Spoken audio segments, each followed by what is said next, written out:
Grand. I'm just starting to record now, so if anybody wants to turn off their cameras, feel free, and just make sure your sound stays muted so that it doesn't get picked up on the recording until a bit later. And obviously, if you want to ask a question, then obviously put your hand up and switch your camera on and whatever, and we can answer them as we go along.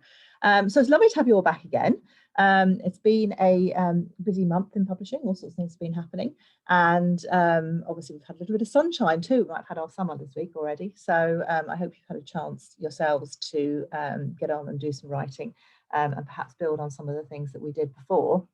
In the first session, we were very much talking about ideas and where ideas come from, and trying to write that blurb for a book, which was sort of to try and summarize your idea and get a feel for what the story was going to be about.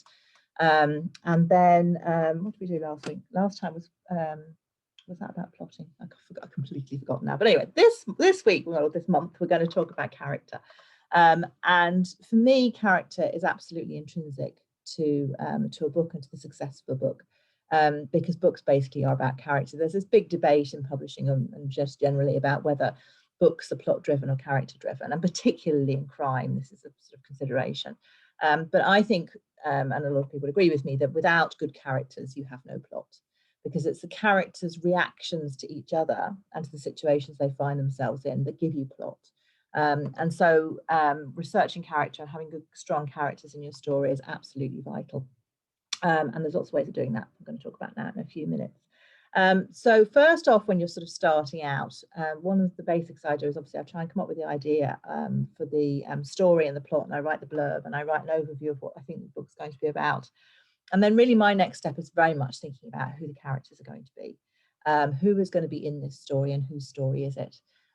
When I was writing The Dark Room, I had this image of this woman running across the beach that I mentioned before. Where literally I was sitting on the beach myself, and I'd suddenly got this idea in my head of this girl jogging across a beach. She was wearing shorts and she had this German Shepherd dog lolloping along behind her. And so I knew this was something that was part of the story, and various elements of the story then grew from the area that I was in. But crucially, the character was really, really important. And so I had to have a really good think about who this girl was and what her story was. And when I started thinking about The Dark Room and I started thinking about Hare's Landing being a hotel, I felt that she must be somebody who was visiting this hotel. And in fact, the character in my head had dark hair, and she is the character who becomes Caroline in the story. But in fact, the dog belongs to her. Somebody else coming in there. Belongs to Rachel in the story. So it's different. It's very much. I started off with one sort of part of a character, if you like, and it grew in different directions. And that can happen a huge amount, is that when you come up with an idea for maybe the story and you start thinking about who's going to be in it. But these characters are quite, what's the word? They're quite fluid to begin with. And they don't necessarily arrive fully formed. Sometimes they do. Kat Connolly, when I wrote the Kat Connolly books, arrived completely fully formed. She literally drove into the scene in that Mini of hers. And walked right into the house in Dorky. But that doesn't happen very often. And normally you have to have a think about them a bit more than that. So what you want to be doing is thinking about what sort of book it is. And you know, if it's a children's book or it's YA book, you need to be thinking very seriously about the age of your protagonist. And you need to do some research on that. The children's book market is very sensitive to age grouping, and it's very important that you have a character that is, children like to read about characters that are aspirational, so they like to read about characters who are a couple of years older than themselves. So if you are writing a children's book, you want to be very clear on the age group that you're writing for, and then the age group of your protagonist, and then how long that book needs to be is very important.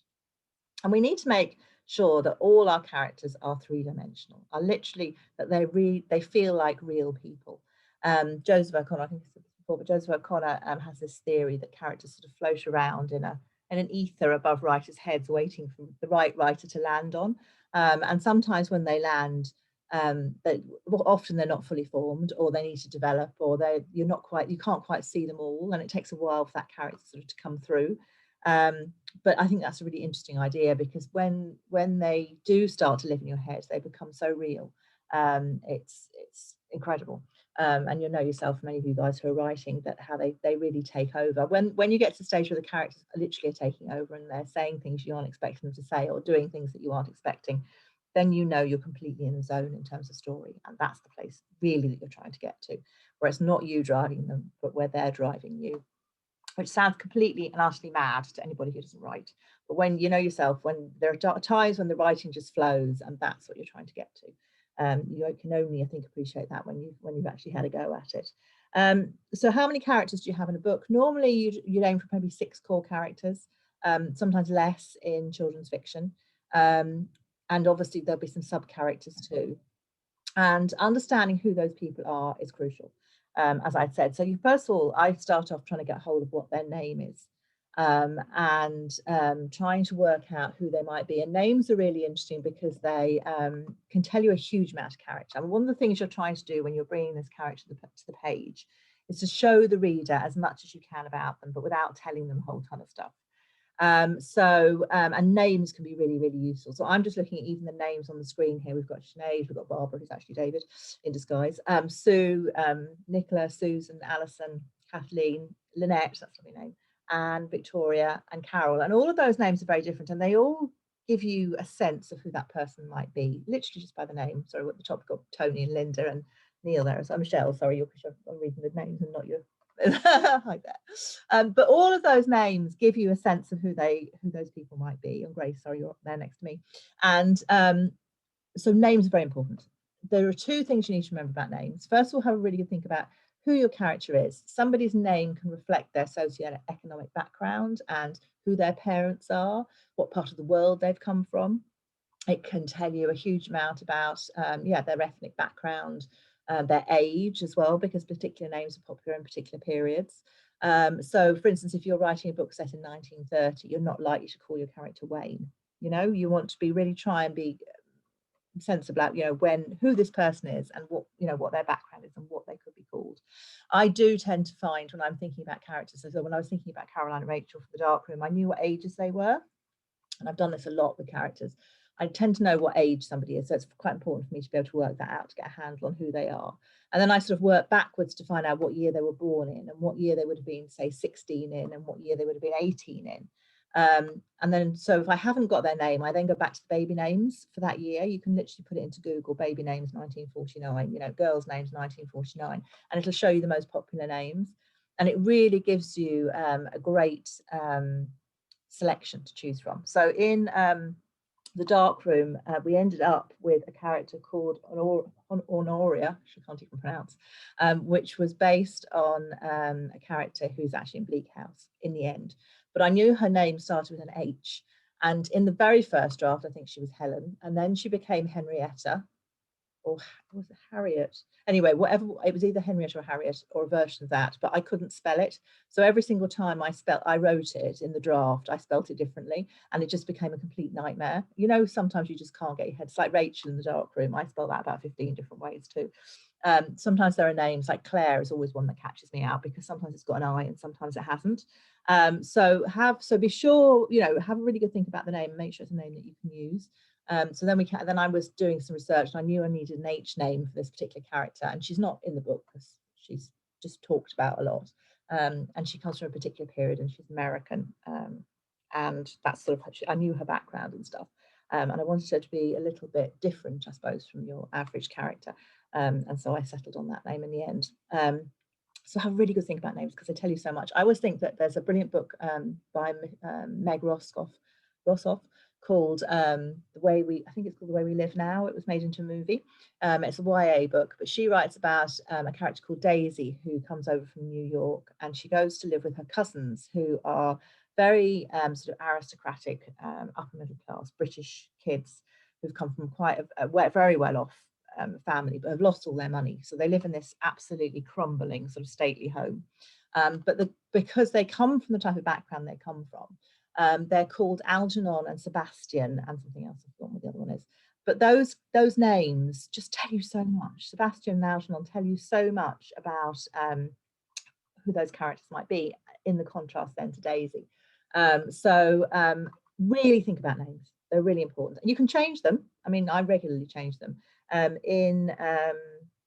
probably going to get the name wrong now, but in the Little Bones, the first book I wrote, the first Cat Connolly book, there's a woman whose name starts with L. She's Zoe's grandmother, and she was Lydia, she was Lavinia, she was, what else was she? She was something else. I tend to stick with the first letters and then change the name.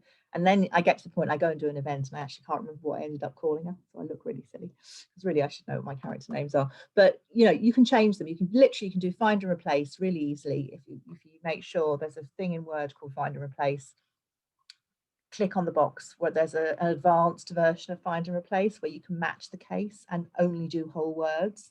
Make absolutely certain you click those boxes if you're doing find and replace in a name, because otherwise what happens is if you've got a name that's like, to say Tilly, and you want to change it to Jilly, everywhere you've got till written, it'll replace the till with the Jilly bit, and then you'll be in such a pickle, it'll be untrue.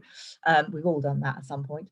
So make sure you use the advanced function for find and replace, but it's brilliant. So you can change these names, and if something doesn't feel quite right, don't worry, just use the name that's sort of nearly right, and then you can have a think about it. And as the character reveals themselves to you more as you're writing, you'll find out more about it. The other really important thing about character names, I know I'm going on a lot about this, is that you need to make sure the initials are all different. Okay, so make sure that if you've got, like we've got, even here, we've got a Sinead and a Susan and a Sue. Now, if you put Sinead, Susan and Sue into a book, your reader is going to get very mixed up very quickly, because they're not going to be able to distinguish one character from another, and they're going to get mixed up.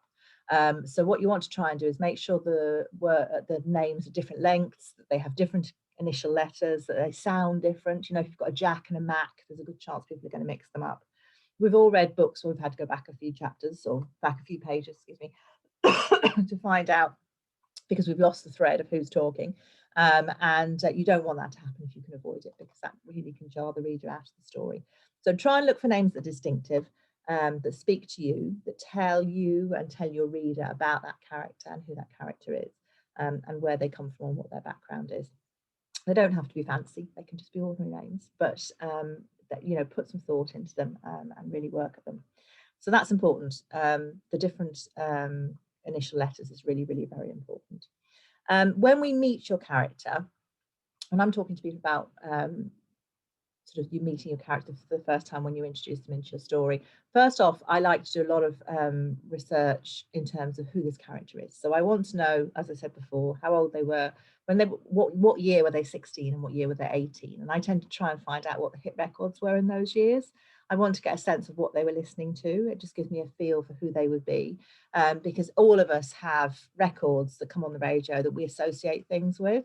And so it's really important that you just get a sense, I suppose, of who they are and their place in the world, and you know, maybe the world events that were going on at the time that they were 18 or 20 or 22 or whatever. Think about their educational background. Where did they go to school? Did they go to an ordinary state school? Did they go to a private school? Did they go to university? Did they go and do an apprenticeship? Did they go to college? You know, if they went to school, did they get a lift to school? Did they walk? Did they get the bus? Those type of details are the things that form your character as a person. And I think for me, it's really important just to get a sense of who that character is, to get through some of those details. You know, are they the type of person who'd be on the hockey team? Or are they the type of person who'd be, you know, a rugby captain? Or are they the type of person that sits at the back of the class and just keeps quiet because they're very, very industrious, or perhaps they should be sitting at the front of the class if they're very industrious. But you know, what type of person are they? What are their likes? What are their hopes? What are their fears? That's really important.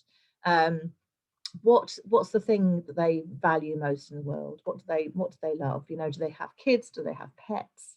Do they have, if they're very driven, what's the flip side of that? If they're very driven and they're very focused and they are you know, very intent on doing a particular thing, what's the soft side of that? Everybody has dark and light in their character. So really have a think about that. And I tend to make notes then on the characters. They can just be bullet points. They don't have to be, it doesn't have to be written in prose. But literally bullet points, you know, and what year, I always try and put the years in. So what year did they, if they were born in 1949, what year does that mean they went to school? What year did they go to university? What year? Because those things then all start to knit together as you get a whole bunch of characters. You can start to see the intersections. You might find that two characters went to the same school, or you might find that two characters lived down the road from each other, or that maybe they were both in the same university at the same time, even if they came from opposite sides of the world or the country. And those connections start to appear. So those notes are really, really important. But when we meet them as readers, We don't need to know all that. Ernest Hemingway talks about the iceberg. He talks about a pyramid, like an iceberg, literally, where there is 7/8 is below the water and 1/8 is on the top. And you as a writer need to know the 7/8 that's below the surface. Okay, you need to know these characters inside out and backwards in order for them to be consistent and to be well-rounded on the page. But the reader only needs that top bit. And you'll sort of panic a bit and you're thinking, oh yeah, but I didn't say where she went to school. But in fact, that'll drip through your prose, because as you write, the knowledge that you have will just come through. So when we meet a character for the first time, it's very important for you to try and anchor them in the reader's mind. So it could be that we really need a physical characteristic. What you're trying to do always when you're writing is to paint a picture for the reader, so the reader can see what you can see when you're writing, because obviously you've got an impression of you know what these people look like and then where they are, and so then description becomes important. But we don't need tons of it. We don't need loads of backstory. We just need enough so that we remember who that character is, and as we read more about them and more in that particular scene, we'll learn more, and these details will come through. So think about when you go to a party or you're in a bar and you meet somebody for the first time. Party is always a good situation because, you know, there can be people milling around, and then you're introduced to somebody and they say their name, and then often they might say what they do, or it's, you know, how do you know the host or whatever. And usually in the first 20, 30 seconds, you form a picture of who that person is. And that picture, that 30-second picture, is made up from their name, from something they're wearing generally, or what they look like. You know, if they've got tattoos all over them and earrings everywhere, then you're going to think one thing about them. If they're wearing, you know, top hat and tails, you're going to come up with something else. So that physical description and the look of the person is important. And it's that, I always think it's that 30-minute or 30-second sketch is what you're trying to give your reader. So that they are as if they were meeting that person at the party. They have just enough information. They don't have everything. They don't know everything about this character. They don't know how they got to the party. They don't know, you know, where they work necessarily, or what they do, or any of that detail, how many kids they've got, you know, any of that. But they do have enough information just to form a picture so that when they read on and that character appears again, they remember who they are. And then what you're doing is you're building up those character profiles as you go through the book. So we're learning a little bit more about them each time. And it just means then that as you go through the book and you're learning a little bit more each time, as a reader, those characters they feel real to you. They become cemented in your head and they feel like they're real people. And those are the type of people that you want to read on about. One of the crucial things in fiction is to make the reader to have a bit of a hook at the start of the story so that the reader actually wants to read on. These characters have to be interesting enough and have something happening to them that's interesting enough that is worth your time, putting time in to read the book. Because just because you're writing a book doesn't mean people are going to want to read it. And so your job as a writer is to keep those readers engaged and to make them, you know, if you think about it, that you've got a contract as an author, you have a contract with your reader. You know, if I have a book on the shelf, if I have, say, The Dark Room sitting on the shelf, and you've paid £15 for it, that's £15 for your hard-earned money. And then I'm asking you to sit down and spend 7 hours, potentially, depends how fast you read, 6 or 7 hours of your time, which is also precious, reading my book. So I need to make sure that I am delivering you £15 plus 7 hours worth of interest, and enough that you want to then go off and tell somebody else how amazing this book is. That's my plan anyway. That's where I'm coming from, hoping. So that's what your challenge is when you are writing your book. And characters for me are one of the easiest, not necessarily the easiest, but definitely one of the key ways of doing that, of engaging your reader, of making them want to read on, of giving them people who are interesting and you know, can show them something a little bit about the world outside their own world. I did an interview with Alex Michaelides on Friday. It's on the writing.ie Facebook page, and he wrote a book called The Maidens. He originally wrote The Silent Patient, which sold in 50 different countries and was the first British debut ever to hit the New York Times bestseller list in the #1 slot. So it's like stunning. It was such a brilliant interview. He's so humble, and he's obviously so talented. And he started off in screenwriting, and everything was a total failure. And then he wrote this book. But it was really interesting because we were talking about characters and how characters reveal themselves and how important characters are, and also how he likes, or I was saying I love when I read a book to learn something new that I don't know about the world, about people. And he was saying the same thing. So his character is in The Maidens is a psychotherapist called Mariana. So we learn quite a lot about psychotherapy, which is really interesting to me anyway. But also he's got Greek tragedy, because he's Greek, running through the book, through the storyline. And so you learn loads about sort of Greek tragedy in the background to what's going on, and different stories and all sorts of bits and pieces. So it's fascinating. So in addition to this amazing story, there's sort of another layer there, which is something you might learn that's a bit different. And that is what your characters are supplying. So if your character is a vet, or they're a deep sea diver, or they're doing something interesting, then you're going to learn a little bit about you. Well, you need to make sure as a writer that you learn quite a lot about that world, but as a reader, you're going to have access to a new world. And I always think that's fascinating. So all of that detail is worth planning out in the early stages. I think that one thing I was talking about last time was that scaffolding that you need to build a book. And the characters are part of that scaffolding. Now, some of you might be very organic writers and you don't want to spend ages planning, and you don't have to go into necessarily that level of detail, but you do have to have a sense of who those characters are. Often you might find that you want to write, I think I mentioned last time, a friend of mine called Alex Marwood, who is a amazing writer, and when she starts writing a book, she doesn't plan anything, and she writes what she calls the stuff, which could be 40,000 words of stuff. But that stuff frees her up just to be able to write her way into the story. It's not stuff that's necessarily going to end up in a book. It might end up in the book, but she's not writing it for that purpose. She's writing it so she can find the story and find the characters. So if you're a very organic writer, you might find that writing stuff will help you get into the story and will help you learn more about those characters. So yeah, so their backstory, the backstory of the characters is important for you to understand and for you to get right. You can do it, you can write the whole draft and then go back, and then by the time you get to the end of the draft and you know those characters really well, you're going to have to go right back to the beginning and make sure that you've got everything and it's consistent all the way through, because characters do evolve as you write, and you might discover something about them at the end that you didn't know at the beginning. But that needs to then be, when you go back through for the next draft, you want to perhaps look at foreshadowing that. So, you can see, you might discover, let's say, for instance, that somebody's allergic to oranges, and that comes out in the last chapter.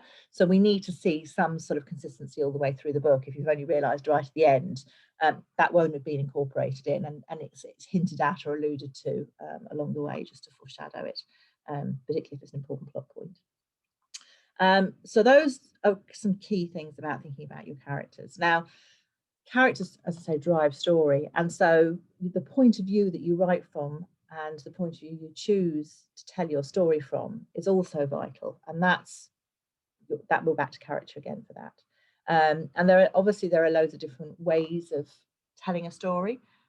You want to, obviously, once you've got your plot sorted out and you've got an idea who your characters are going to be, is it going to be a dual narrative like The Dark Room, where we get Caroline, then we get Rachel, then we get Caroline, then we get Rachel, and we sort of overlap them all the way through the book? Is it going to be, I was just reading Faith Hogan's book, which I'm now looking for on my desk here, which is called the Ladies Midnight Swimming Club, and she has 5 points of view in that book. So she's got 3 women, and then she's got 2 guys as well, and then she alternates each one as she goes through. So is that going to be the way that you tell the story? Is it all going to be in first person from one person's point of view? If it's a detective story, quite often, if you read Jane Casey, or I'm trying to think who else writes in first person, Jane Casey writes a lot of her Maeve Kerrigan books in first person. You're seeing it entirely through Maeve's eyes, and you're discovering the story as that person discovers the story. So that's coming again back to character, point of view, and deciding how you're going to tell the story. And sometimes it can take a few goes. You're also into thinking about what tense you're going to use. I write very much in third person past tense, because that's where I feel most comfortable. But you can play around with tense. You can write in present tense, you can write in first person, and all of those changes will make a difference to how your reader reads the book and how you tell that story. And sometimes you can't make a decision right at the start. Sometimes you have to play around. I'm writing the stuff at the moment for a book which won't be out. I don't even know when it'll be out. I think it's 2023 if it all comes together. But I don't know when. I didn't know what voice I was using, and I thought I might use first person voice, but I couldn't get comfortable writing that. That felt like really hard work. It wasn't flowing. So now I'm using a third person present tense voice for some chapters. and a third person past tense voice for some other chapters. And I'm going to probably interleave them, but I don't know for sure yet. So I'm actually in that process of writing the stuff where I'm playing around and I'm testing, and I'm but what you can do, which is really helpful, is to try and write 500 words in whatever that point of view is, and see what feels comfortable, see what feels right. And some of it you'll use and some of it you won't.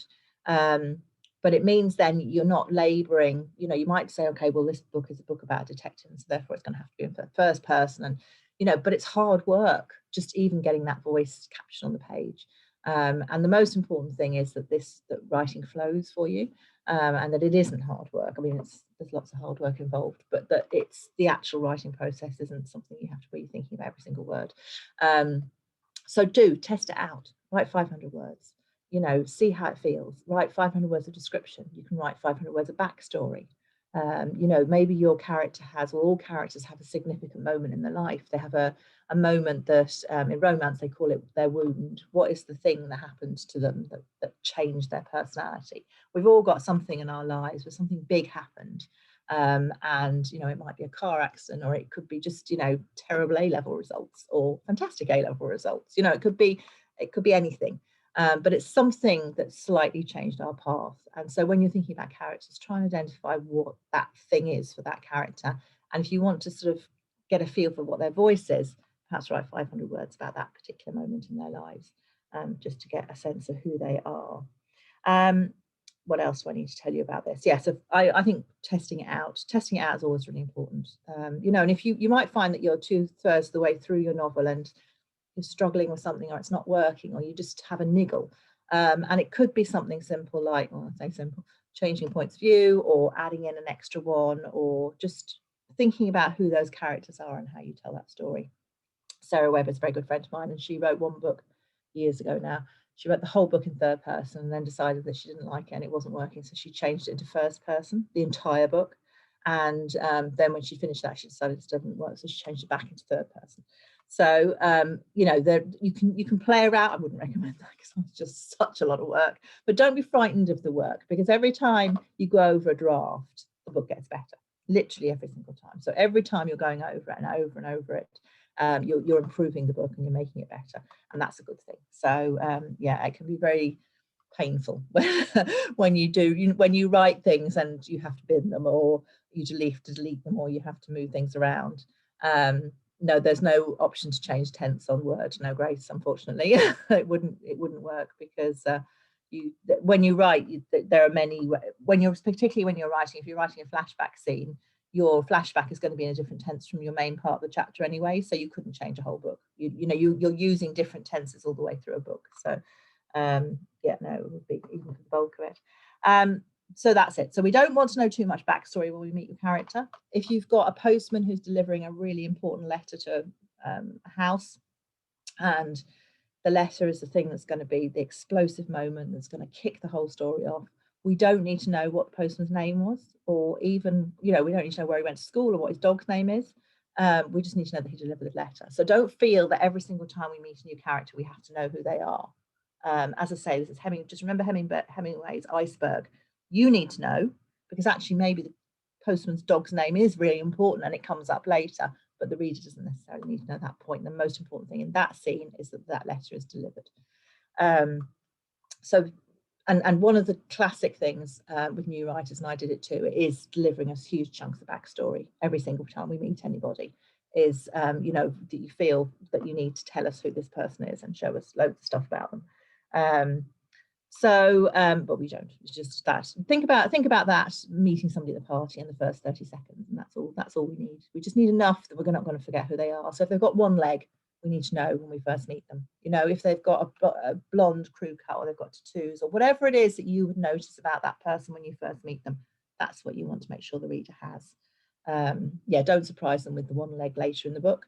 There's one story I was reading a thing about an audiobook narrator, and they usually audiobook narrators, if they're really good ones, read the book first, right the way from the beginning to the end, and then they'll go and record it. But not everybody has time to do that. So some of the ones who maybe have done hundreds of audiobooks might just literally go to the studio, sit down, start reading, and that's the first time they've read the book.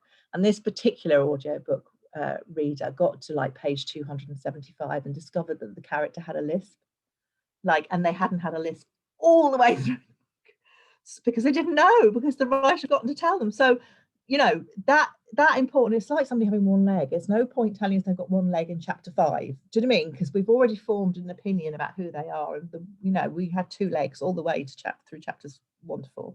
So you know, just think about that 30 seconds, that meeting. What was, and practice it. You know, when you meet people, when you see somebody in the supermarket, go, when you're walking around, look at them and just think about, who do I think that person is? You know, what, I do this all the time.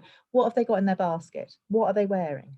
What's their story? You know, if there's a chap in front of you in the supermarket thing, and he's got one thing of cat food and a couple of ready meals and one thing of beer, then, you know, I start to feel sorry for him, because he probably lives on his own with his cat. You know, so I don't know, maybe not. Maybe he was just shopping for somebody else. But you know, maybe he's a really lovely guy and he shops for his elderly next door neighbour, and that's her shopping. So there's the story in absolutely everything. But look at the people around you and look at the opinions that you form and analyse your opinions.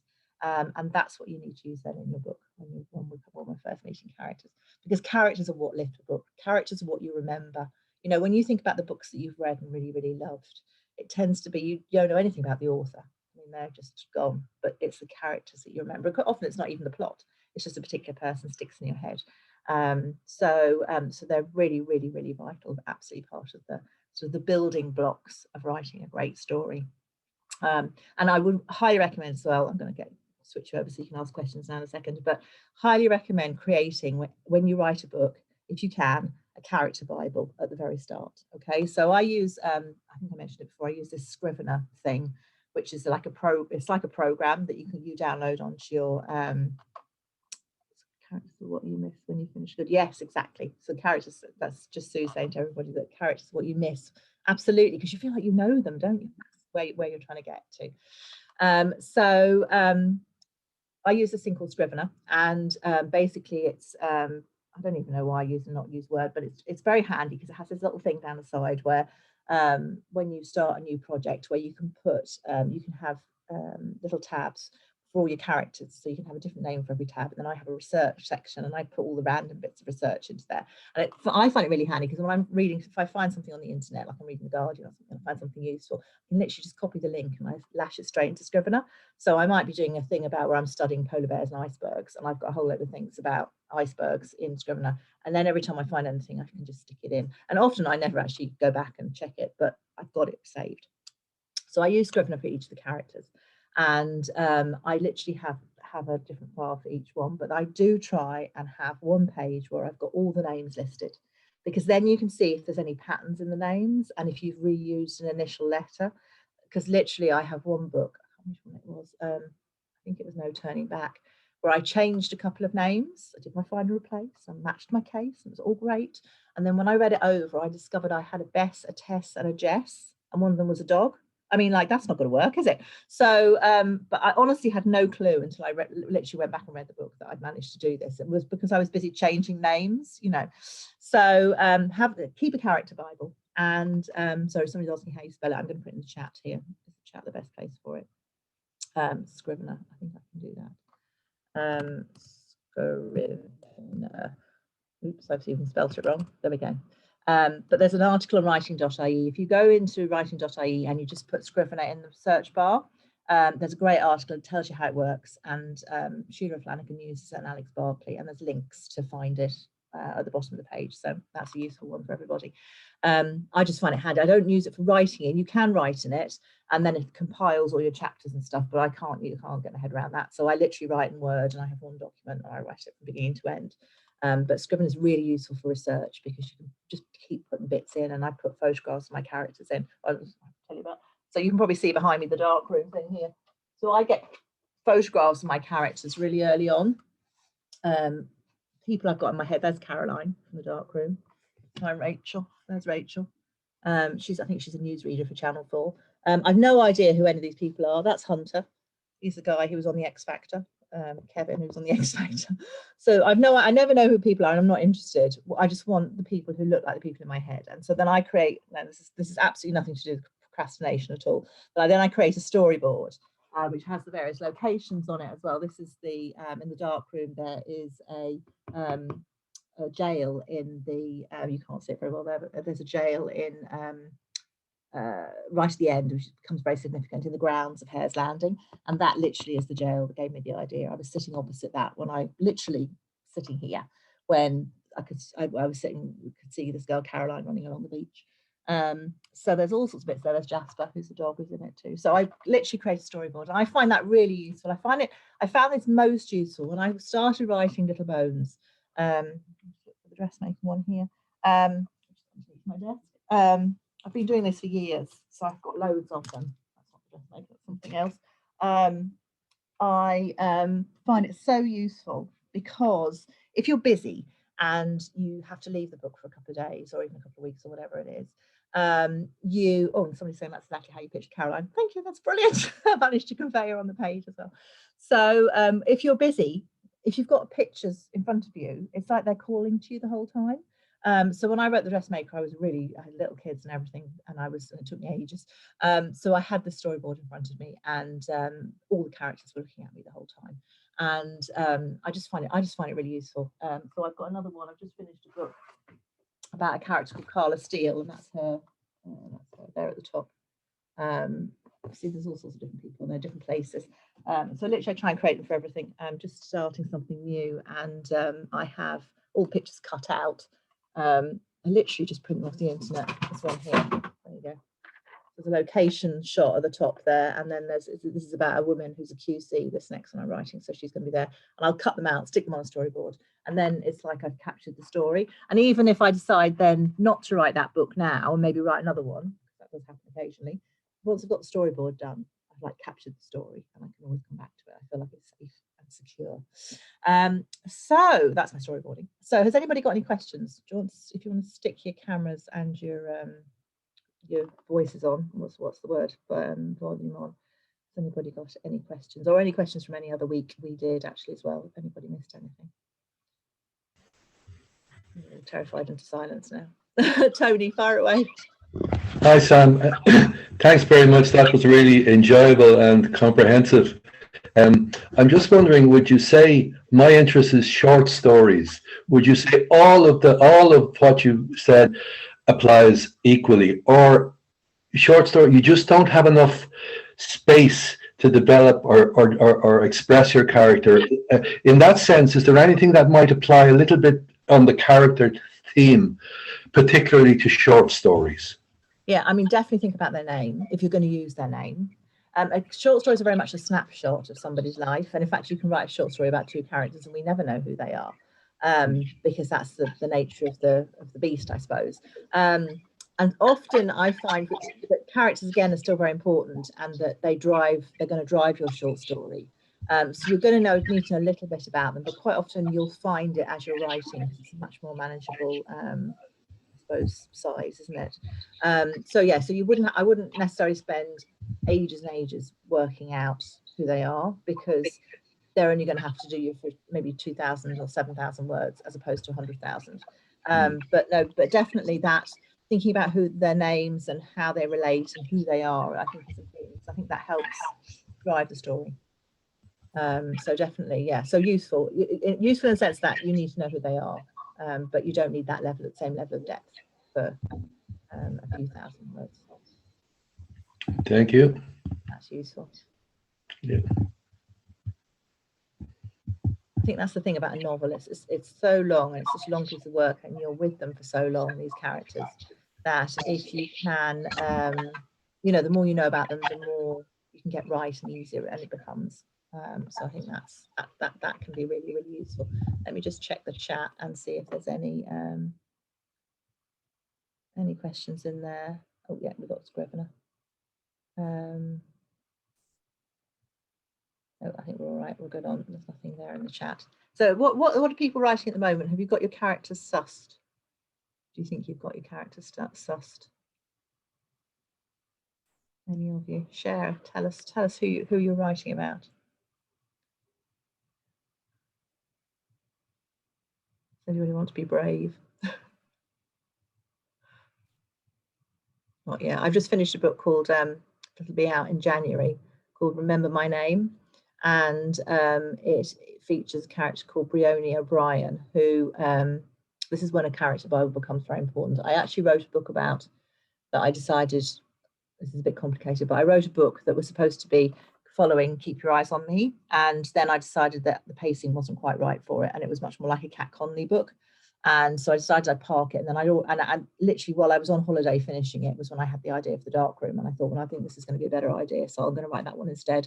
And so I went back to my editor, and she had this book called High Pressure, and she really liked it, and she thought it was fine, but I said, no, we'll try and write the dark room. So High Pressure featured this character called Brienne O'Brien, who is quite a tech genius, and in High Pressure, she is just about to go to university. But I really loved her as a character. She's got a tattoo, and she's got pink hair, and she's got this double undercut, and she's very sassy. And I really wanted to use her again. And so in the book I've just written, Remember My Name, she's the key character in that book. But when I was writing her, then in the next book, which is, we're now in 2021, so that's set in 2021, and High Pressure was set in, I don't know, 2018 or something. I realized that if High Pressure ever did come out, I needed to make sure the two synced, and I'd made a whole load of mistakes. I actually got quite stuck because in High Pressure, I thought Briony was going off to study in America, to MIT. But then I discovered when I started writing the next one, Remember My Name, that actually the degrees in MIT are 5 years long, not 3. And I needed to have done a master's by the time we came around to her again, and various other things had to be in place, and they just couldn't be from the way I'd set her up.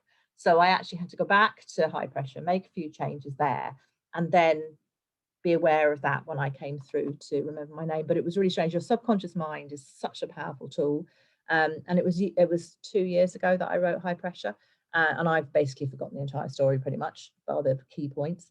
But my subconscious mind was the bit that got me stuck. So when I was writing Briony's story, I got completely stuck, and I couldn't work out why. And I suddenly realized that it had to be to do with her and her timing and her age and all those types of things. So there was lots then that had to be changed to make sure that all these things worked. And had I written everything down in the first instance and paid attention to it and gone back to it, maybe got the right notes, I could have saved myself a whole lot of bother. So I highly recommend doing that. So now they said, writing about a girl whose parents are missing, presumed dead, and her granny, and now I'm debating whether or not to change the granny to the mother. I think that I need to be more open to change. Yeah, being open to change is really important. It's really hard because you know that there's work to do to make those changes. But do listen to your gut. I'm absolutely such a firm believer that you actually inside you know what the right answer is.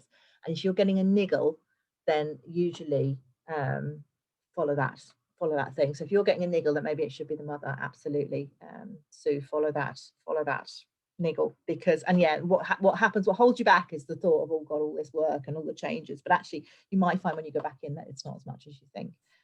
But in fact that if you do change that relationship, that it'll give you some more powerful plot points that weren't in there before, that'll help drive the story along. So give it a go, see what happens. Because the other thing is, fear of work, it's a really big one. The other thing is, really importantly, is every time you write a new draft of something, save it with a different date. Okay, so when I get to the point where I'm getting to an editing stage, quite often I write the first draft right the way through, beginning to end. It's a fast write.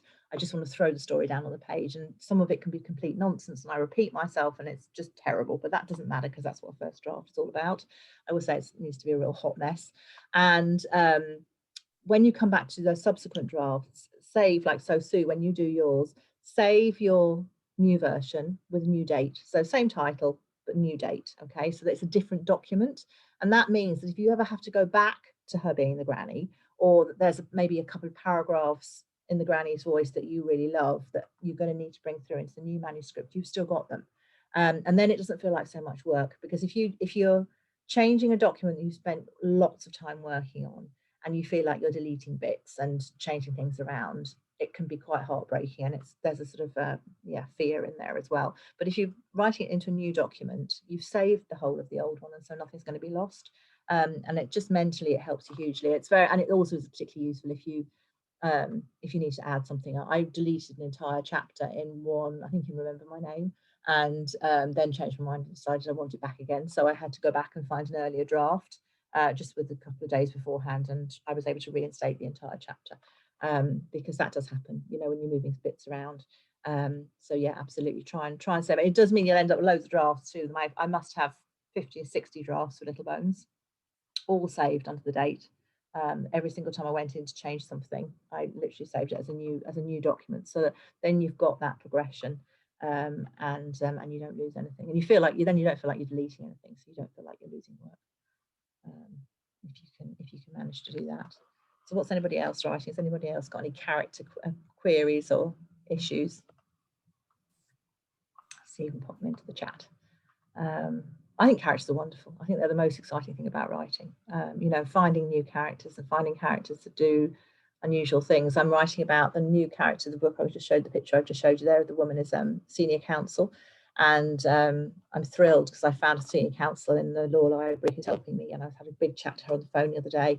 And it's the little details about somebody's job like that that is really interesting. So like, where does she have her lunch, you know, and is there a ladies' loo on her floor, and stuff like that. That's just small details that really make it live for the reader, because we can imagine some of the bigger things, but it's the little details that happen in real life are the things that I always find really fascinating, and that you can build character on.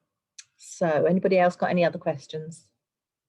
You must have some. It doesn't have to be about character, it can be about anything.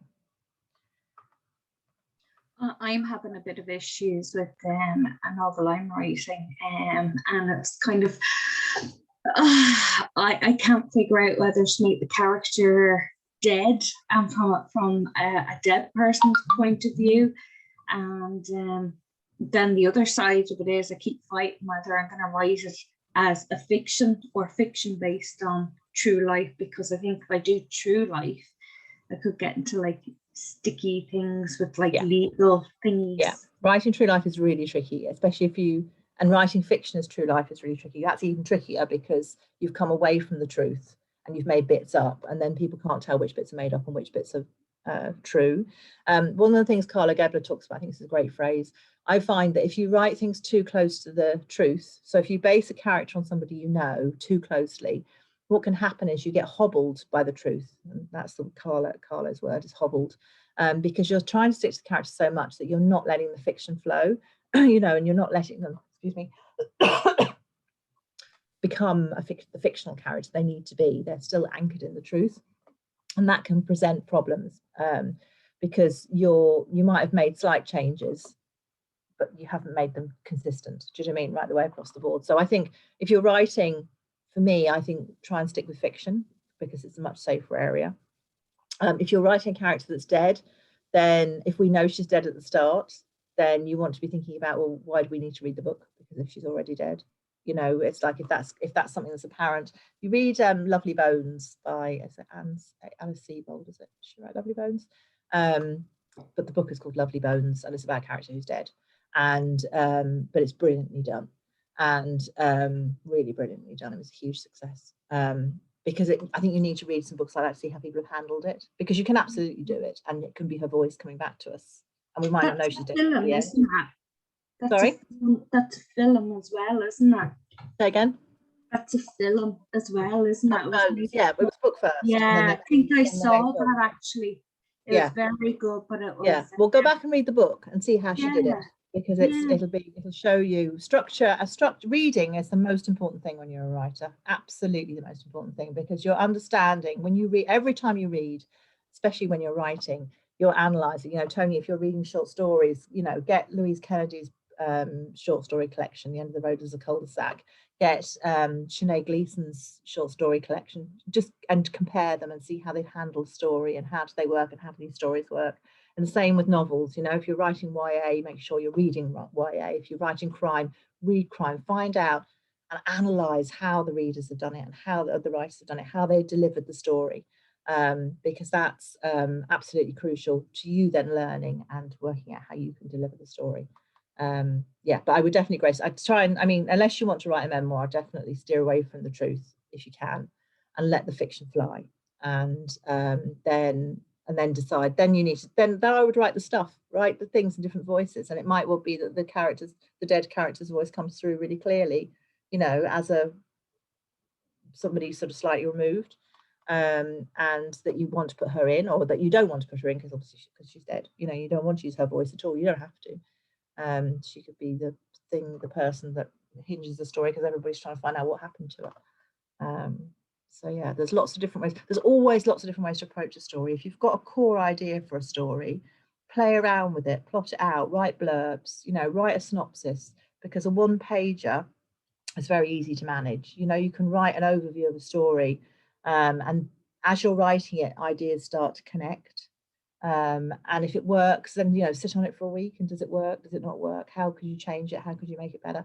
And those sort of blurby things, or those sort of short synopsis, will show you the different ways that you could write that story. Because there's always, you know, I chose to write The Dark Room through the voices of Rachel and Caroline, but equally I could have written it using Hunter. I could have written it from the housekeeper's point of view. You know, there's lots of the police officer's point of view, and use the same story.